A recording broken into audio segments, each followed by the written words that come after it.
Check this out. Imagine this case scenario. You're on an airplane and someone steals your charger. So you record video of the person who stole your charger. But then it gets altercation. It's passenger versus passenger. The video which you're about to see ended up in a passenger versus passenger. Here's Steve Fabian.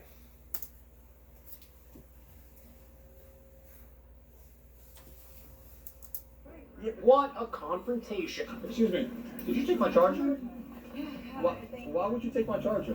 because we got off the flight. Yeah, but my charger, that's my charger. The incident happened on a flight from here in Newark to Miami. The woman passenger says she found the phone charger after a mechanical issue forced all the passengers to deplane. 3 hours later, everyone was allowed back on board, and that's when the dispute erupted. Eddie Orellano posted video giving his version of what happened, and that's when she went on social media to post her side of the story. Hi everyone, charger thief here. Why confront her with a video recording? I mean, why handle it this way? Why not just say to her, hey, I think you might have picked up my charger by accident? Because I think that she did something that was dirty, and she didn't think she was going to get caught. So I said, I'm going to put her on video. And I would have never posted the video if it wasn't for her negative energy that she gave me right off the bat. No, you can't take things without asking. We also spoke to the other passenger who asked not to be named. What was your reaction when this guy confronted you on the plane with his camera rolling? He didn't give anyone a chance to even say anything, right? Like he just kept coming at me being like, you stole it, why did you steal it? Like you stole my charger, when really I just picked it up off the ground. I gotta be honest, man, it just seems like you were trying to make a viral video here. Yeah, and you're probably right. He was definitely trying to cause a scene, that's for sure. It seems like this worked out okay for him since he just sold the video and can hopefully buy some chargers.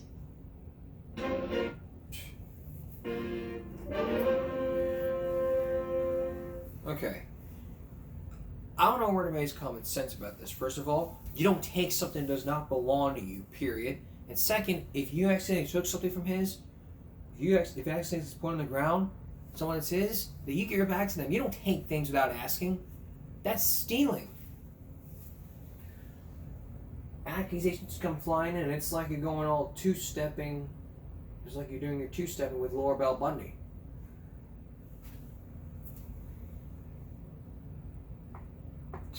I didn't steal 2 minutes of my life.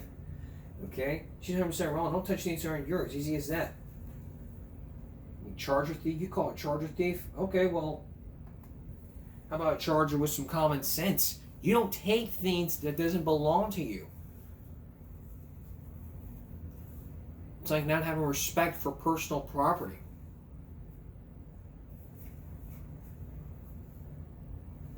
That's what it is. It's the cost of destruction.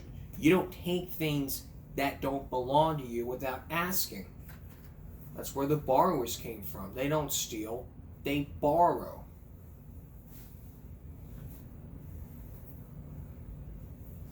That's how the borrowers were made. They don't steal, they borrow. What does the soup Nazi think for this one? No soup for you. You're damn right, she does not get any soup.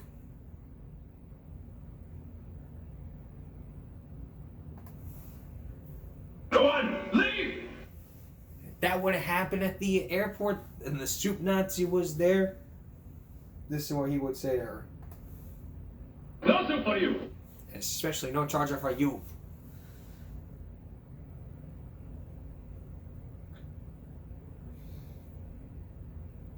You think you can get soup? Please, you're wasting everybody's time. Alrighty.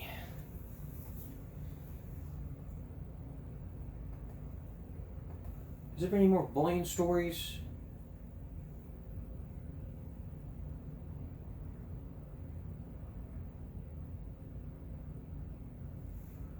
Well. Okay, well. Before I get I got nothing else to say, but still, you don't take things that don't belong to you. That's stealing. That's theft, and it can lead it can lead to one person pressing charges. They can actually press charges and you can go to jail. No ifs, ands, or buts about it. It's even worse when you're trying to impersonate a doctor. That, my friend, that's illegal and it can get you in a lot of trouble and sent to prison.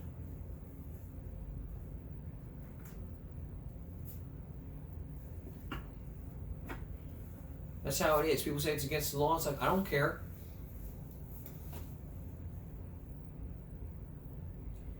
It's just how it is with these people. Nobody knows that stealing is wrong, and it gets you in a lot of trouble. I mean, you think you're going to change the rules for stealing because this is at the third? I don't care. Stealing is wrong. Thou shalt not kill, thou shalt not steal. Thou shalt not take the Lord's name in vain. The 10 Commandments. Understand that. And if you understand stealing is wrong, you understand the commandments. That's how you'll live in this world. By learning the commandments. The power of persuasion. Some people just seem to have it. Able to use what they have to get what they want. Are we born with it? Or is it just something we can learn? Dennis Murphy has a test to prove you understand the power of persuasion. Next, a couple stories about bullying. One from Keene and one from Springfield, Ohio. Please stay with us. We have 4 cases of bullying to discuss today. First in Springfield.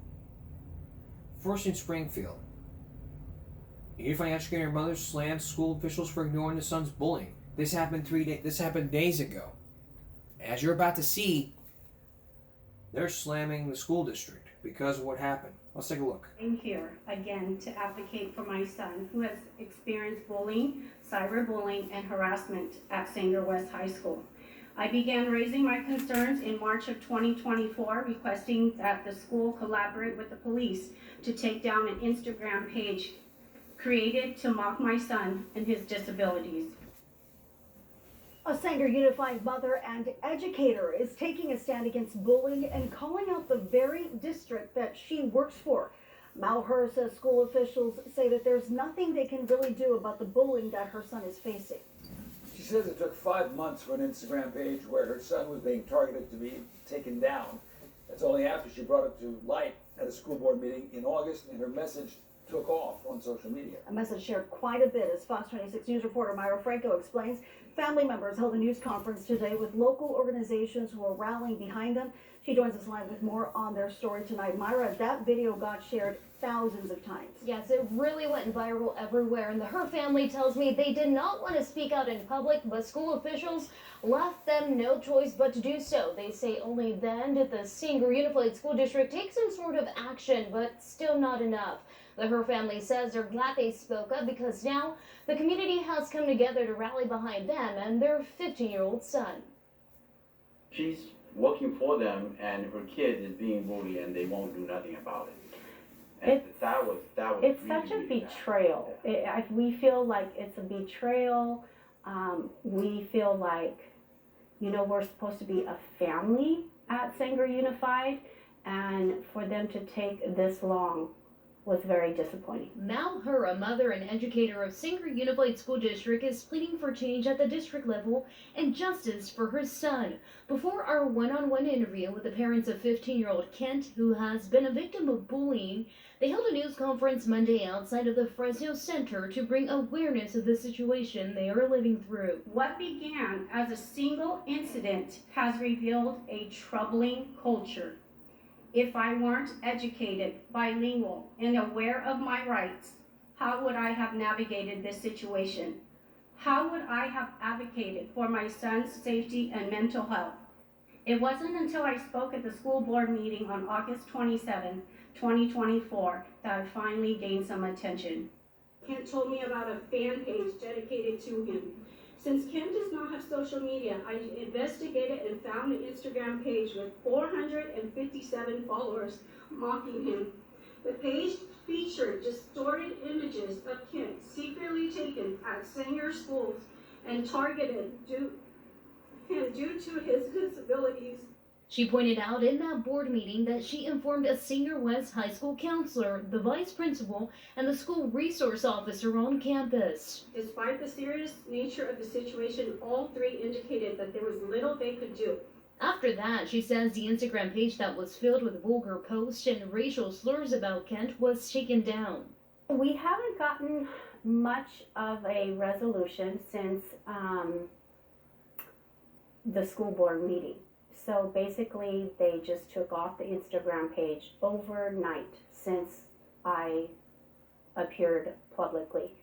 Although she says the district told them they are taking disciplinary action against the bully, they believe nothing is being done. If these students have not been contacted or these parents have not been contacted, it's just saying that these students can continue to do what they have been doing. We've reached out to the Singer Unified School District spokesperson via phone and email. We have not heard back from them at this time. Les Monty, sending it back to you here in the studio. All right, thank you, Myra. And we also want to thank the Sanger scene for allowing us to use that video of that board meeting where the mother spoke out. Now, the Her family has invited the entire community to a unity walk that's taking place this Thursday in support of the Stopping the Hate and Anti-Bullying campaign. They say they will be sharing Kent's story there. It'll be starting at 4:30 p.m. at the Fresno Center, which offers programs and services for mental health, immigration, among other services to underserved communities in Fresno. Hi, I'm Monty Torres of Fox 26 News on YouTube. Thank you for checking out our YouTube channel. Okay. To better understand this, I mean, you gotta understand here, this is like one of those cases, you know, to where you stand up to bully, you stand up for something, and then all of a sudden you don't do a damn thing. They tell you, well, you know, there's nothing we can do. There's a lot you can do. There are state laws. There are laws. There are rules that you must follow. Every state has a law to where every state has a law that says every school district needs to handle bullying, you know. This is what we deal with on a regular basis on this broadcast. You know, people are getting picked on. People are getting bullied. And, you know, we blame the school district and the bullies. Basically for not doing their job. And so what do you do? How do you prevent this from happening ever again? Well, if you create policies, it probably won't do much. The best thing that you can do right now is ban cell phones. Only use it if it's an emergency. You give your child your first cell phone, and they're thinking to themselves, I want to be part of this. You take video of it, post on social media thinking, oh, I'm going to get a lot of views. That's not going to work. If you're being bullied, tell somebody. Don't stand there and hide it, you know.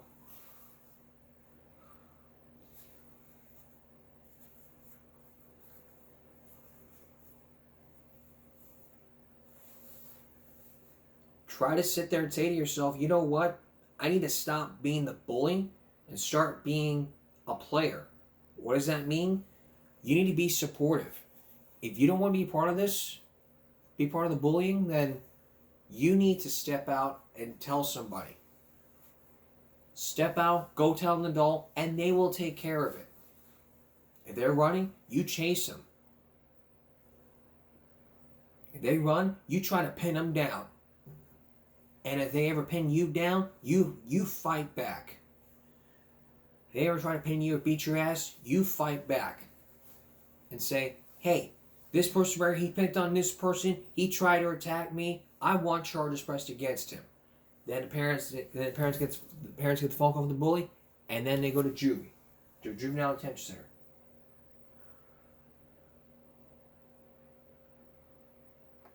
All right, let's go to Arkansas right now, where hazing and bullying is still happening in Arkansas.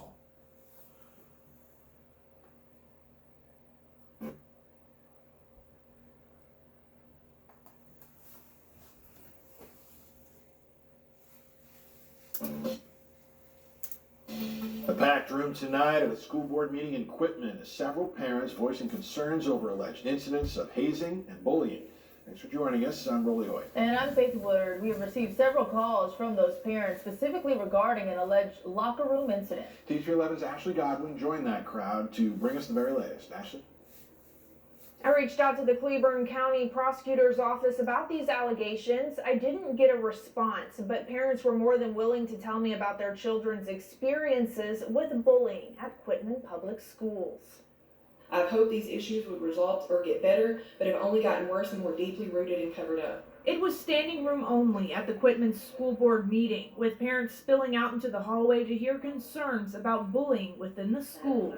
Heather Pierce spoke about her children being threatened by other students. She says the administration was of little help to solve the problem. My daughter was on the receiving end of a lot of things, and when she would go to defend herself, she would be the one in trouble. She says after unsuccessful attempts to work with the administration, she came to the school board meeting to be heard.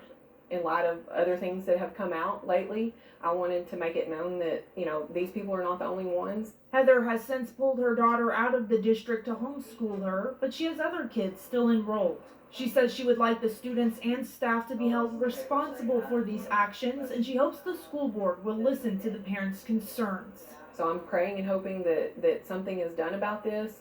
But if not, again, like I said in my meeting, I will go to the ends of the earth to make sure this stuff is known and that this stuff is dealt with. The school board would not comment after the meeting. I spoke to the superintendent regarding these alleged incidents, and he said, quote, "Those allegations have been cleared and there was no hazing." Back to you. Ashley, thank you. Now, that parent alluded to things that have come to light. Well, another Quitman parent had gone before the State Board of Education 2 weeks ago, pleading for them to look into alleged hazing and bullying at the school. That's how it can happen. If you don't enforce laws, federal and state laws regarding this issue, then you're going to think it's okay to pick on somebody. You know what, before we go on break here, I want to show you a clip from the video game Bully.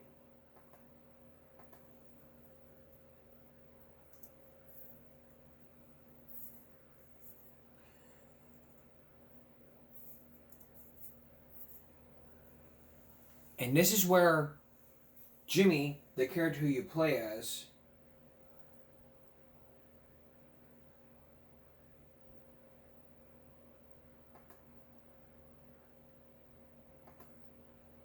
here's a clip.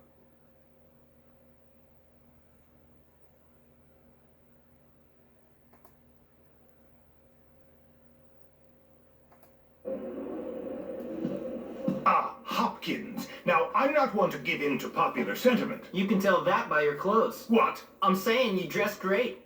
Irrelevant. As I said, I am not a people pleaser, but in your case, I'm going to make an exception. An exception? Cool. Yes, you are without a doubt the least popular boy in this school right now. Even that fat child who wets himself is more popular than you. Coincidentally, it has also come to my attention that you are a filthy, dirty, foul-mouthed, awful little vandal. Yeah, well, we already knew that. Very droll. A comedian till the end. Well, you'll have to pursue your comedic talents elsewhere, boy. Bulworth is not for you. I'm not the one who's funny. You know what's funny? You. You're a joke, you old creep. You and your stuck-up, lame-ass school, with its bullies, its sex-pest teachers. This place is a dump, and you're a big-nosed freak. This school rewards losers and bullies. I just stand up to them. You painted obscene graffiti on the town hall, boy. I have it on good authority it was you. Oh yeah? Then who squealed? Tell me that. A commendable pupil did feel the need to tell me you were responsible for this outrage. Gary Smith!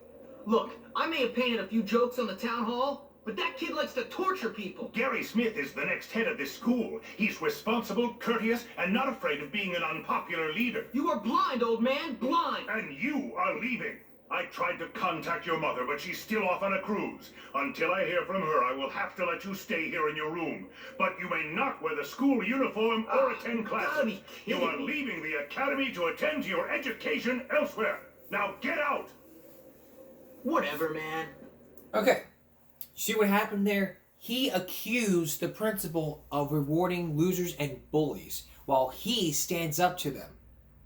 What he should have done was just got on videotape and what happened. But it's a video game. But if it happened in real life, and something like this one happened, that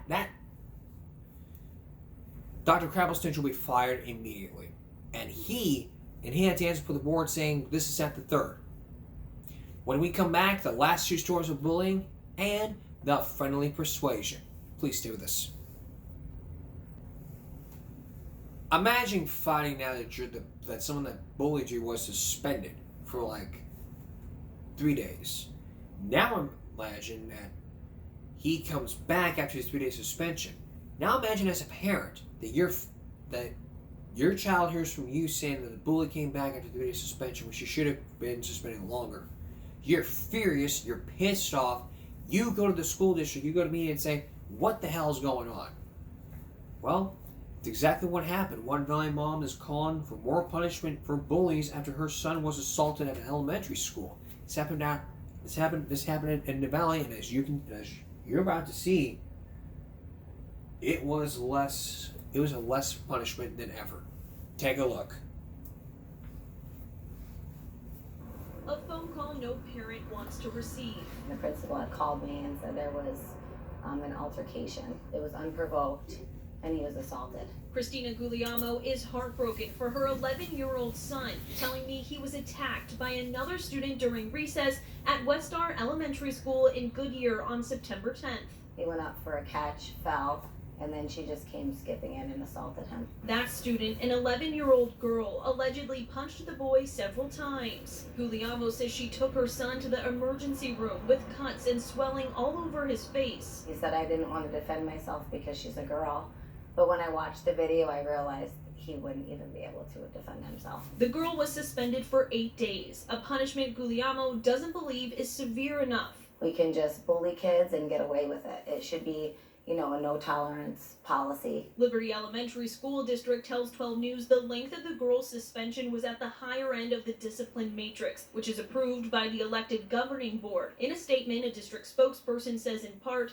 the district is fully committed to a safe learning environment that is supported by a transparent and fair discipline process. Liberty Elementary School Board President Michael Todd resigned following this incident, posting on Facebook that he lost faith in the leadership of the district. The district is not taking this serious. Goodyear police are also investigating, telling us their department submitted assault charges to the Maricopa County Attorney's Office. That student is now back at school, and Guglielmo says her son is terrified. She wants the student expelled. He shouldn't be the one to have to leave. He's a great kid. He gets great grades. He's never had any type of disciplinary action. And I feel like this student really needs a higher level care before she hurts somebody else. And I reached out to former school board president Michael Todd about his decision to resign, and he did not get back to me. Live in Goodyear, Gabriella Becerra, 12 News. All right, Gabby, thank you. If you're going to call for more punishment, everybody's got to be tougher on this.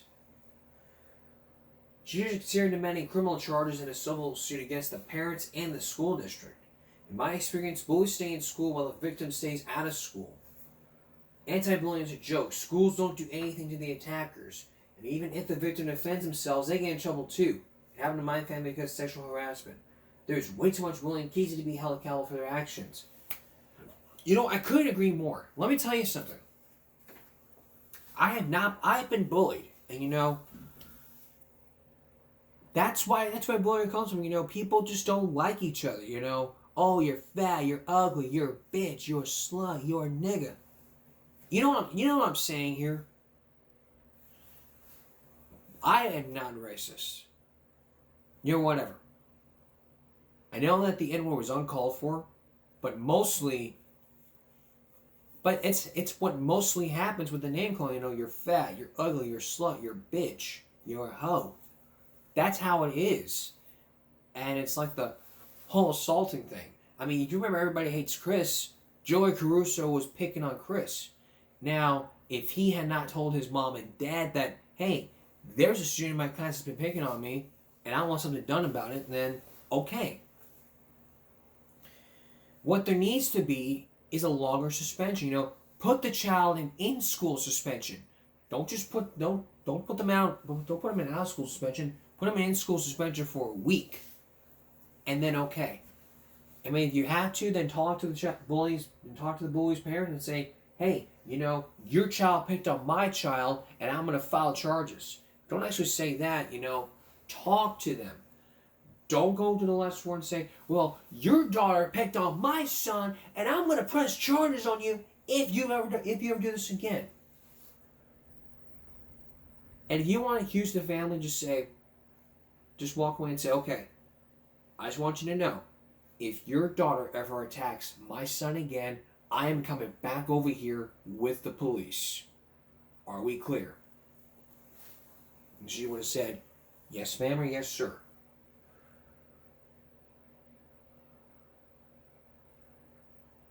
Boys 6 weeks, she gave me charge, and parents, stop teaching your sons it's okay to hit girls. That's taunting to both genders.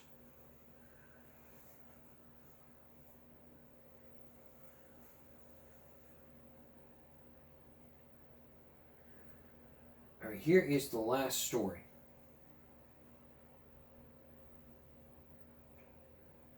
They're imagine holding a protest against bullying. So you want to create more bullying policies.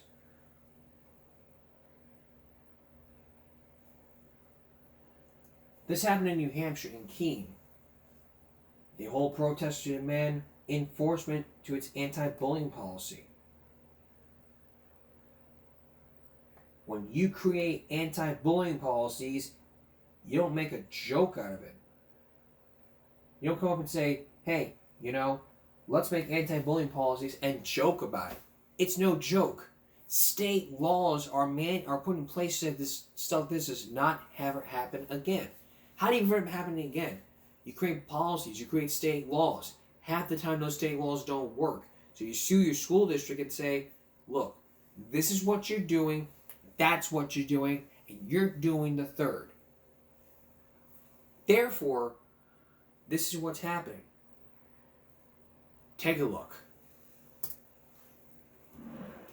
At only 13 years old, only 3 days into the start of a new school year, 8th grade, she took her own life because of bullying. Several Keene community members protesting at the middle school Thursday afternoon, claiming the school district is not enforcing its own anti-bullying policies after a 13-year-old student died by suicide early this month. That student's mother says the repeated name-calling is what caused her death.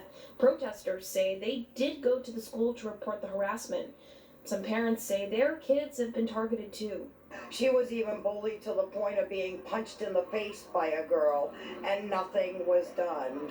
And that it's time for the district to step up and have real consequences for the alleged offenders. Kid or teenager or not, they know the difference between right or wrong. And just a few hours after today's protest, the school district hosted a forum to give families some clarity on exactly how they respond to bullying, while also sharing some mental health resources for students or for anyone going through a hard time. The district says it reserves the right to address bullying that happens on or off school property, and if it interferes with a student's education or disrupts school operations. Administrators did not respond to our request for an interview, but during tonight's meeting outlined their policies on violence prevention, from what they do after the initial report to what merits police involvement and the kinds of support they can offer after. If social media is involved, we often call the parents and say, hey, we're hearing this is happening, can you get screenshots? But protesters say that's just not enough. How can you let it go and not do anything? I mean, look at how beautiful and young she was. No child should ever feel like they can't come to school without being bullied. In Keene, Imani Fleming, WMUR News 9. Please know that help is out there. If someone you know needs help, you can always call or text the Suicide and Crisis Hotline. It's 9884 support. It provides free emotional support to people in mental health crises, and it operates 24 hours a day, 7 days a week. That's why we have policies. Everybody here says, you know what? This, that, and the third. I get these people, all they want to do is just be the picky person. They don't like this person, so they go lash on social media and say, oh, I hate this person, blah, blah, blah. She's a bitch, she's a dumb hoe, blah, blah, blah, blah, blah. Hey, she could be you one day. You may hate that person now, but deep inside, there's another side of you. That's called love. I mean, just today, Just this was happening outside the volleyball game, you know. I heard about a parent. I heard someone complain like, "Hey, you know, I heard her like she got a spit in her face." And you're like, "Yeah, I did something about that." I would not even approach her and say, "Hey, did you ever do that?" And say, "Hey, look. If you hate this person, you keep it to yourself. If you don't like this person, don't speak to her." And I'm like, "Hey, what you need to do is go in and apologize and say, hey, I'm sorry." That's how it happens, you know. Bullying is also the #1 cause of truancy. You know, kids are not going to school because they're being bullied and they're staying away from school. I mean, Chris was sick of being bullied when he should have talked to his parents. Now, had he talked to his mom would have been like, "Oh, baby, I'm sorry. I didn't know about this." June march up to the principal and say, hey. Say, "Look, your son is being bullied by this person right here. This, that, and the third." And he's like, "If you don't do something about it, I'm gonna start taking this to court." It's like, "Well, we cannot afford a lawsuit." And then the bully's parents would be like, "Hey, did you accuse my son of bullying this person?" "Yeah, because he was black." "Your son's a racist." Like, "My son would never do that." It's a case all about the parents defending the bully. This is how it is, you know. Parents wanting to defend the bully because, you know, this, that, the third, because if you're a racist family, I mean, if you're bullying someone because they're black, you are a racist.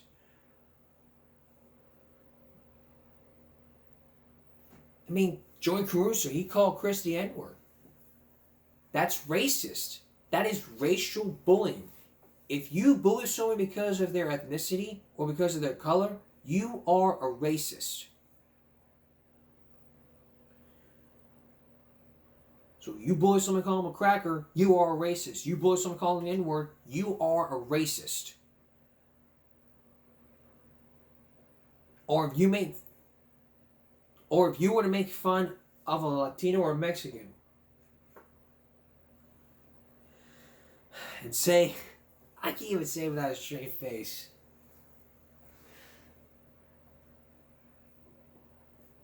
you don't ever talk smack to anybody. Black, Mexican, Latino. Do that kind of crap, and I mean, try talking smack about a Mexican from the field. I mean, you talk shit. If you talk shit about the Mexicans, gets down to the field. What'd you say about us? You know, like it's a mira, claro. Hasta el culo. There, take that shit to talk about. And then put some ears. Hey! There's Jetta Lupa right there.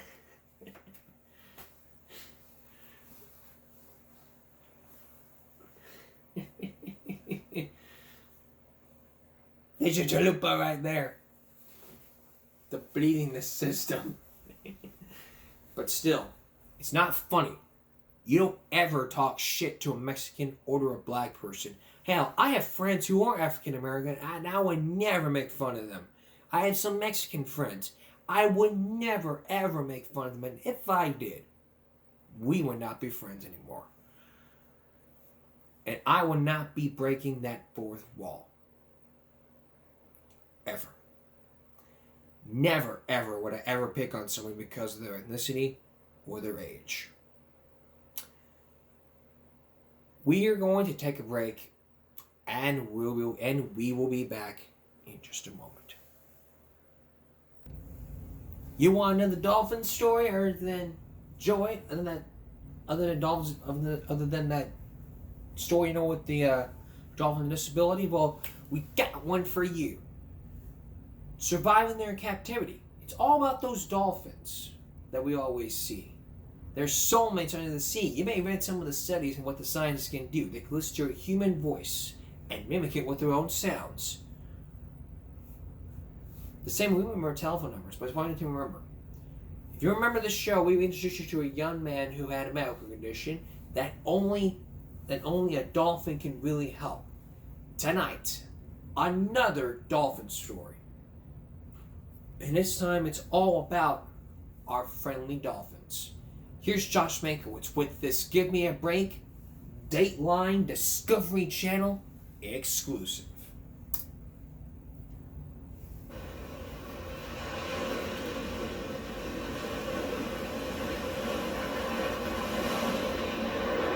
Dolphins are high jumpers, long jumpers, and gymnasts. But most of all, dolphins are swimmers. The quickest can reach speeds of 35 miles an hour. That's about 5 times faster than our best human swimmers. But here's the mystery. Dolphins do more with less.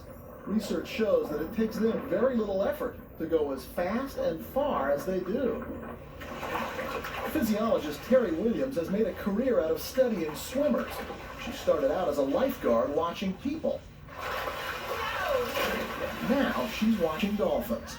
What we're trying to do is paint sort of a biological portrait of dolphins. The idea there is to understand how much energy these animals need to survive in the environment that they live in. 90. She and her team of researchers at the University of California at Santa Cruz are trying to sort out dolphins' strengths and weaknesses. Nice job! Good push, Bubba! Hoping to predict how they might thrive as ocean environments change. What they've learned so far is that dolphins take shortcuts, which may make them the most efficient mammals in the water. It's easy for a dolphin to do what our best Olympic athlete can barely reach. Take diving. Dolphins can go to depths of 1,000 feet to hunt for food. What's so amazing is that they need oxygen just as we do, yet dive with one gulp of air. What a dolphin is doing is running a half marathon on a single breath. Now, Williams couldn't go with the dolphins on their dives because even with scuba gear, the average human can't dive as deep as the average dolphin. Instead, she strapped this specially designed camera onto a dolphin, and it showed Williams something that surprised her. After a few quick strokes, the dolphins weren't swimming at all. They were simply sinking, going with the flow. We had thought that the animals had a stroke in order to move forward. If you think about a human runner, you always have to contract a muscle in order to get yourself moving forward. And these guys don't have to do that. But there are still lots of things about dolphins we don't know, like jumping. Their speed underwater seems to give them a running start for high jumps. But Williams isn't sure why they do it. It could be a form of communication or just pure fun. Every day I think I have dolphins figured out. I think I know how they're going to swim, how they're going to dive, and there's always some trick, something that they do that I just never counted on. The lab where Terry Williams works in Northern California is near coastal waters where wild dolphins used to live. They're not often seen there now, and Terry hopes research will help her understand why. To learn more about her work, watch Discovery Channel's Ultimate Guide Dolphins this coming Monday. So freaking cool to watch all about dolphins. And, really, I mean, nothing else to say. Except to say, let's take another break. We'll be right back. The roof's leaking, the stairs are creaking. It's time to call a handyman to fix your work. But what if you were to find out that your handyman that you hired is trying to scare you into money and not do the fucking job? Tonight, we're going to show you just that with hidden cameras. As the hidden cameras show, no one is getting the job done. Here's Sarah James with tonight's Give Me a Break Dateline Consumer Alert.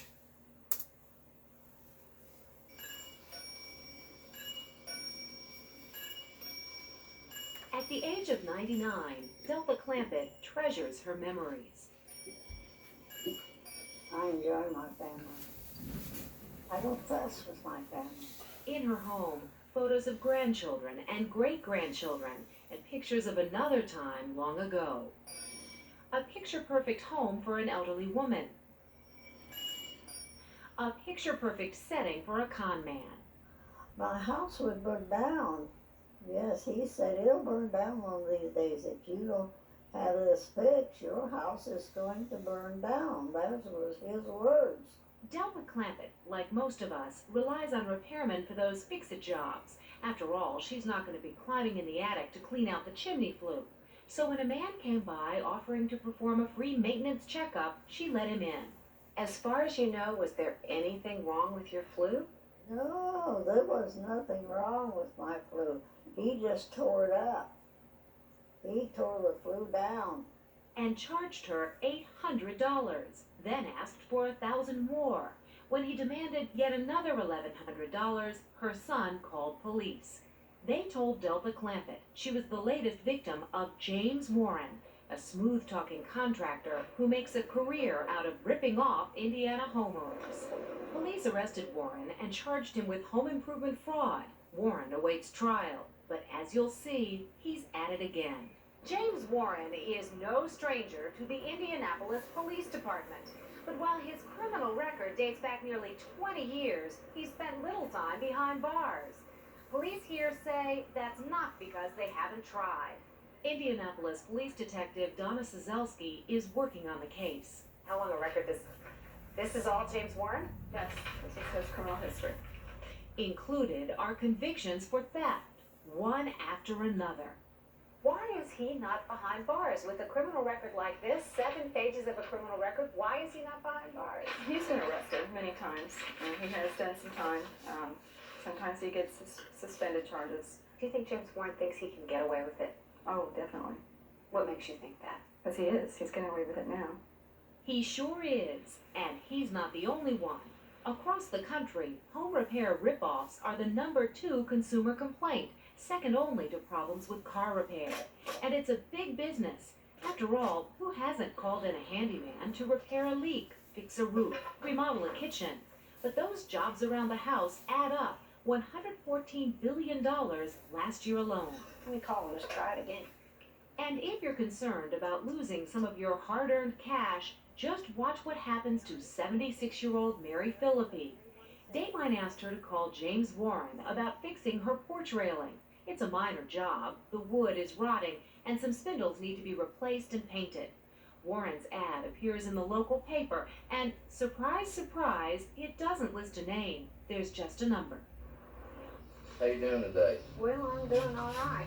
Our undercover cameras are rolling as James Warren arrives right on time. I've been doing it about 20 years. Have you? Warren is Mr. Friendly, even joking about a rotten day. One day last week, had 2 flats on a truck. His fee sounds reasonable. Now, how much do I you got want? everything right here. Total's $430. There's a handwritten contract. You can sign right there. You can have a copy of it, okay? And a promise. I'll do it for you one day next week. Okay.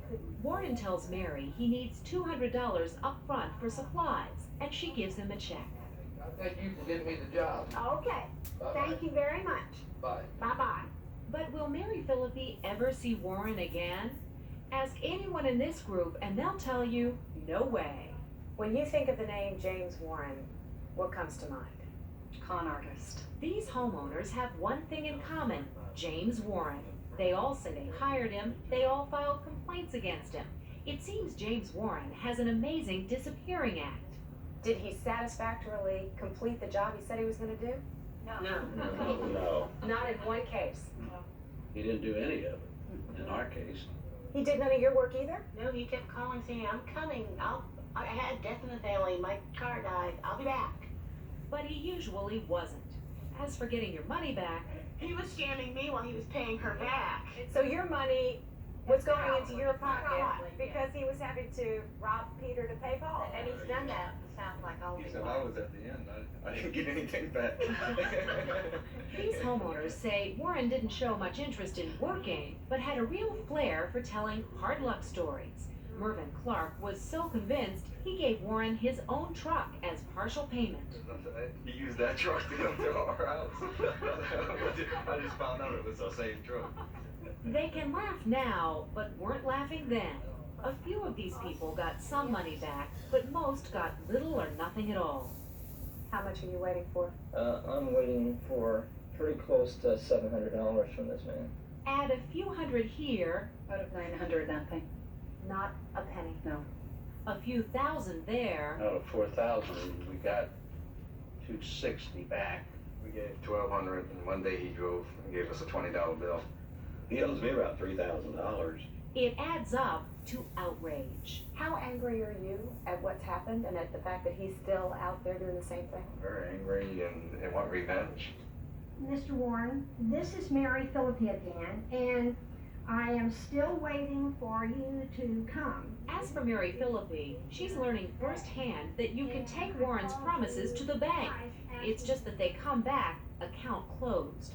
He says he'll come by to fix her porch railing on Thursday. He's a no-show. He promises to come back on Tuesday. You guessed it. Man. And the week after that? And you're still not here. Now, I really don't know what to think. It seems James Warren, so prompt on that first day, has an unbelievable string of bad luck. He had 2 trucks that were out of commission. One day his workers got too hot that he was surprised that his brother had not already brought the material. And then this whopper. But you won't be back in town until when now? Funeral's tomorrow? Whereabouts in Ohio are you? Alliance, Ohio. Mary says that's where Warren claimed to be. But we checked, and that's about 295 miles from Indianapolis. And that's where we found Warren, right at home, refusing to come out and talk to us. Mr. Warren, I'm Sarah James with Dateline NBC. So how does he keep getting away with this? Police say one Warren technique is an age-old dodge. He seems to change company names with the season.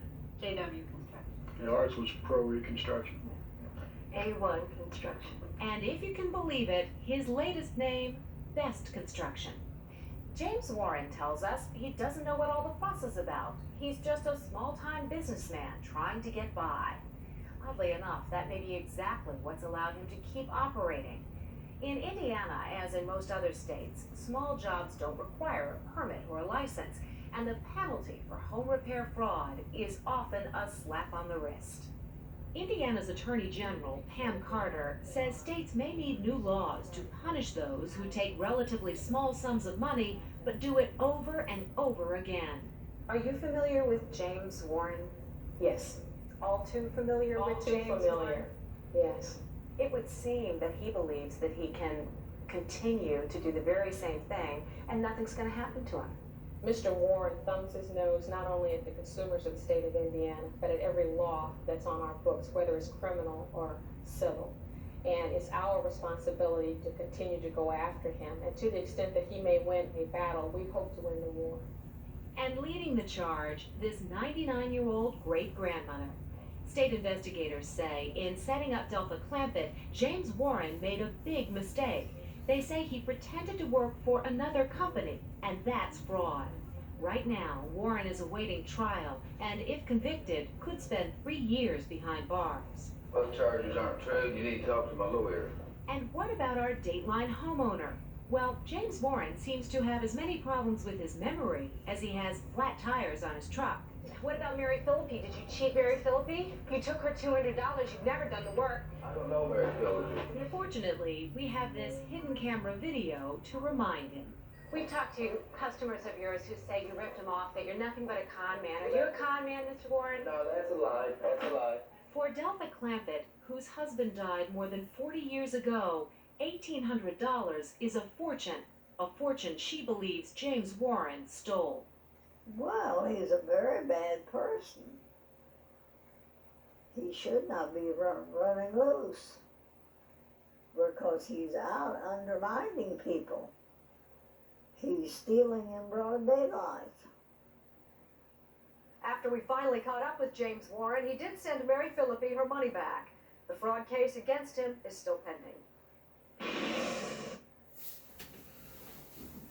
And it probably will be pending. Alright.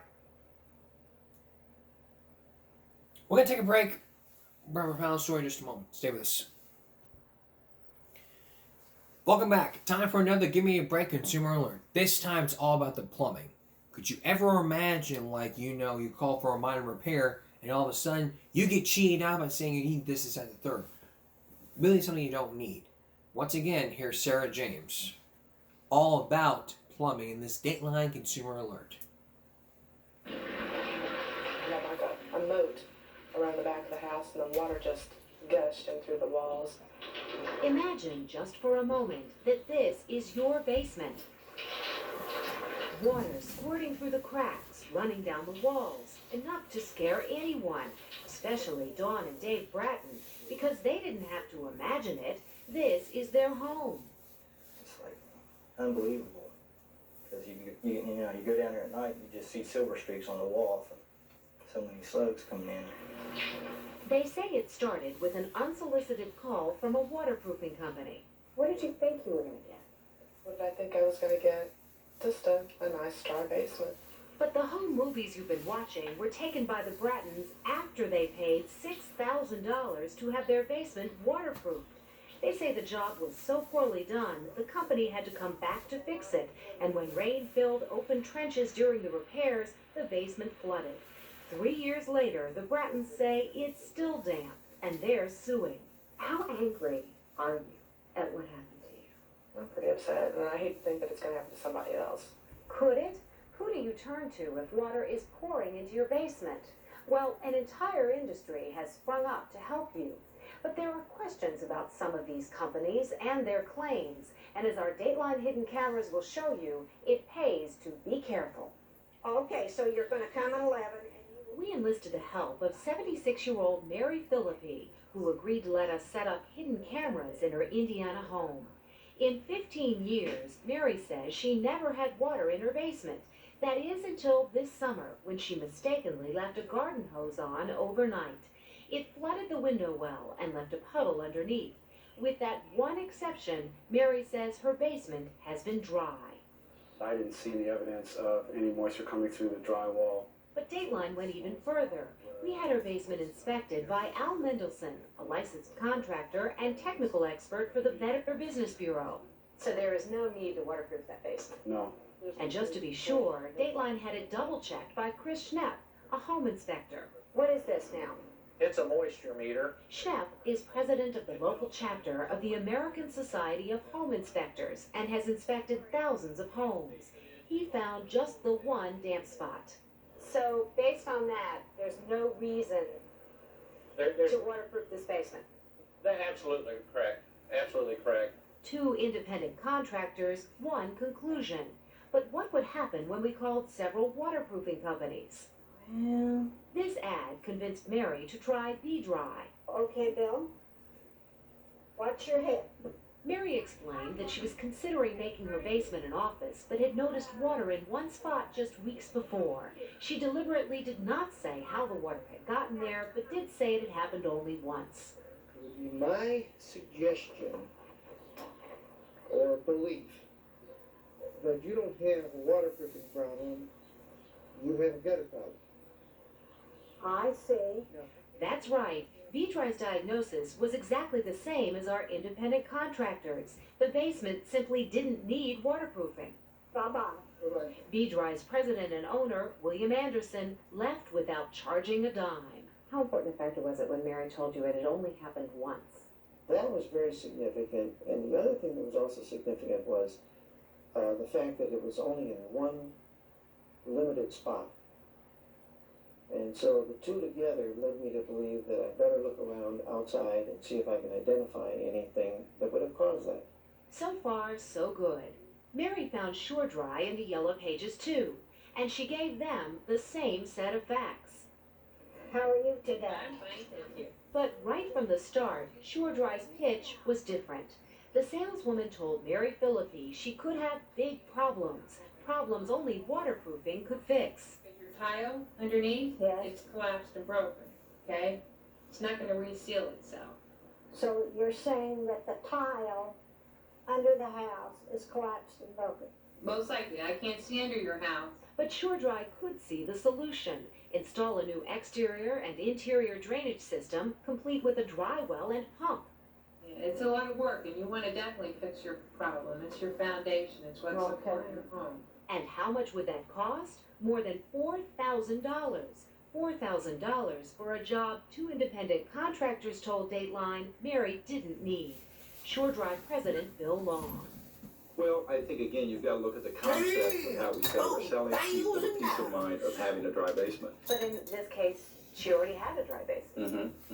Long says occasionally, after a closer inspection, he decides that work doesn't need to be done. Besides, he says he offers a lifetime warranty of a dry basement. She didn't need to be guaranteed a dry basement because, in fact, she already had one. Shouldn't SureDry have gone a little bit further to make sure that she needed a dry basement? She called in, she asked for an appointment. We sent an inspector out, as we do normally, and we priced the full basement to do her job.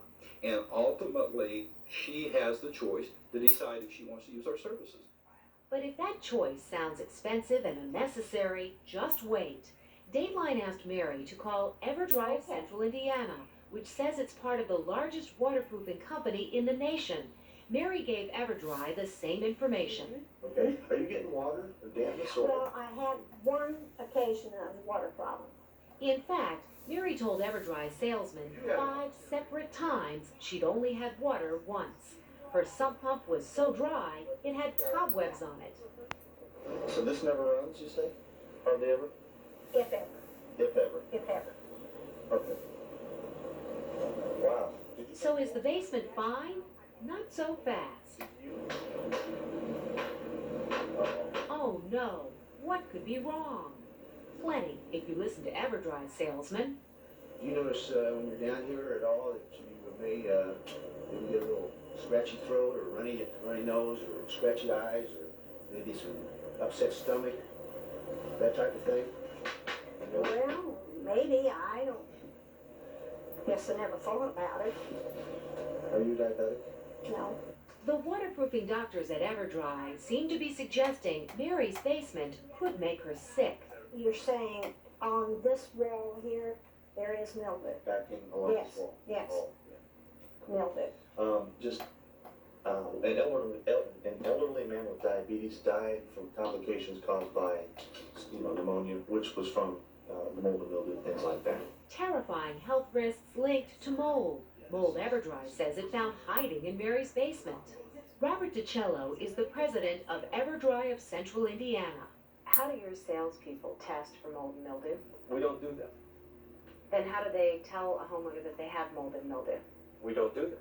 We have some tape and we'll show you where they're telling her that she has mold and mildew in her basement.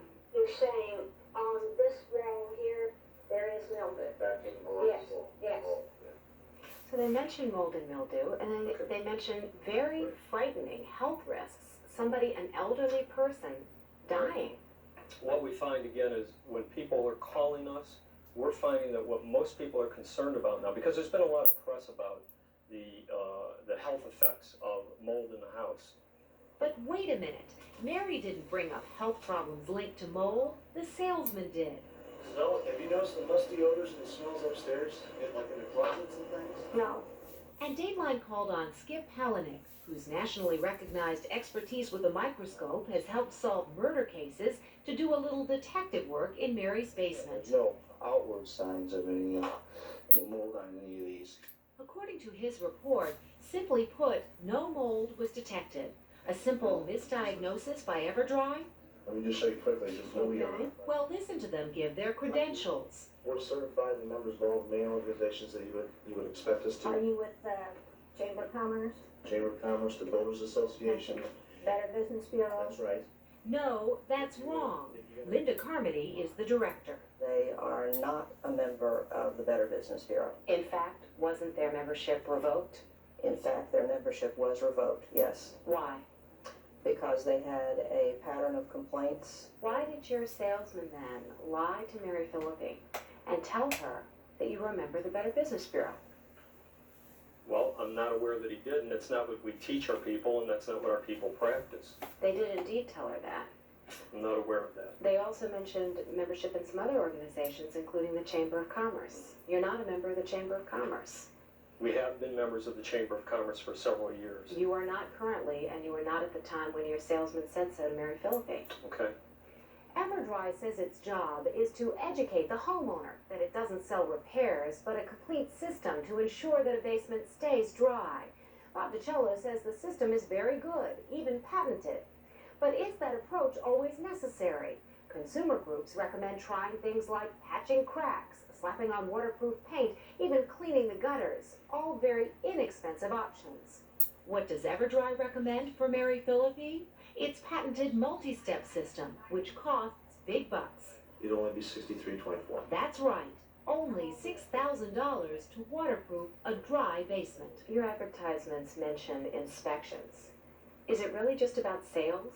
If somebody calls for an inspection, are they going to basically get a $6,000 sales pitch? No, that's not what we do. DiCello says that $6,000 buys a customer peace of mind, and that's just what he says EverDry offered Mary Philippi. She told me when I spoke to her on the telephone, she didn't want to have to worry about having any kind of problem down the road. So we weren't there saying, you got an existing problem that we're addressing. That wasn't really the case here. But if there's no existing problem, why did EverDry give Mary this diagnosis? You know, if your daughter actually, Mom, what they find the problem to be, you Yeah. can say, I've got a cracked foundation. Right. DiCello says he has thousands of satisfied customers and the letters to prove it. I mean, the homeowner telling us that we have done a great job for them. But to hear this former general manager of EverDry tell it, what happened to Mary Philippi was no exception. How would you say EverDry looks at the customer? Revenue. Chris Stegman worked for EverDry for 5.5 years, starting in 1988 when he was just 19. He says he began as a salesman, worked his way up, and saw it all. Wow. Take that tapping on the floor at Mary's house. You're looking like the professional, tapping on the floor. It's all for show. Were you told how to do that in your sales classes? Correct. Stegman says the key is to scare the homeowner.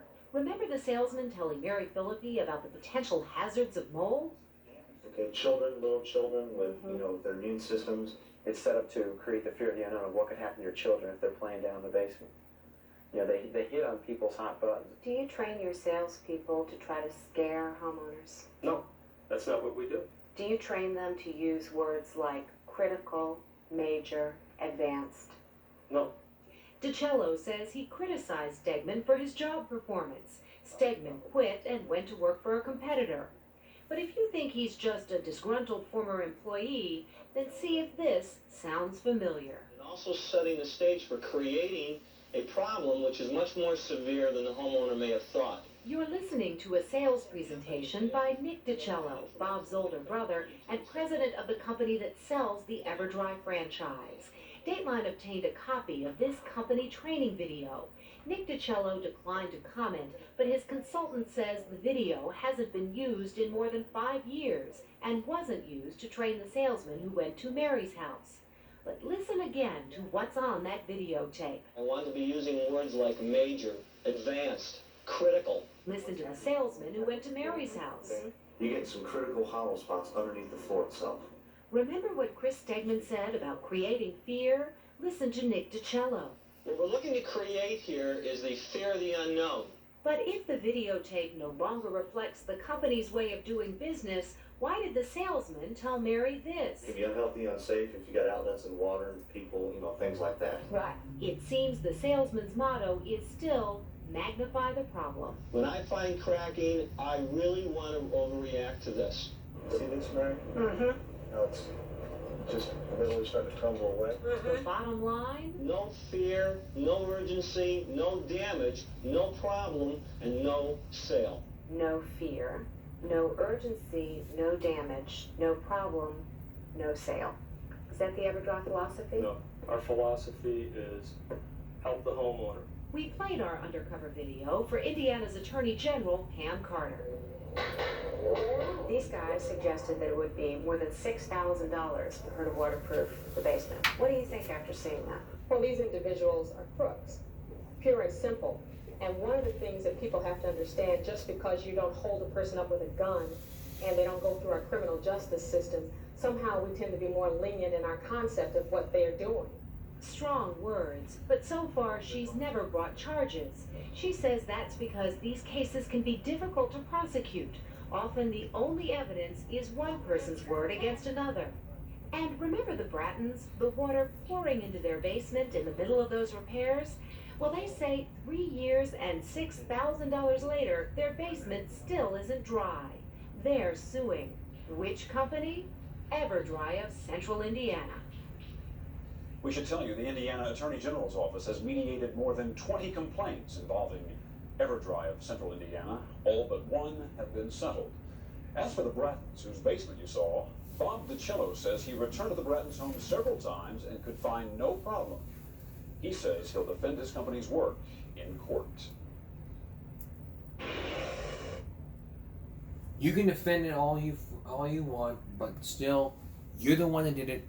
Don't mess with the big dogs. I wasn't published with Family Persuasion, but we're getting together for Saturday. That's all for this edition of Game Break Friday. We'll see you again for Game Break Saturday. For everyone here on YouTube, stop bullying, speak up, concentration, not strength. No jaywalking. Good night.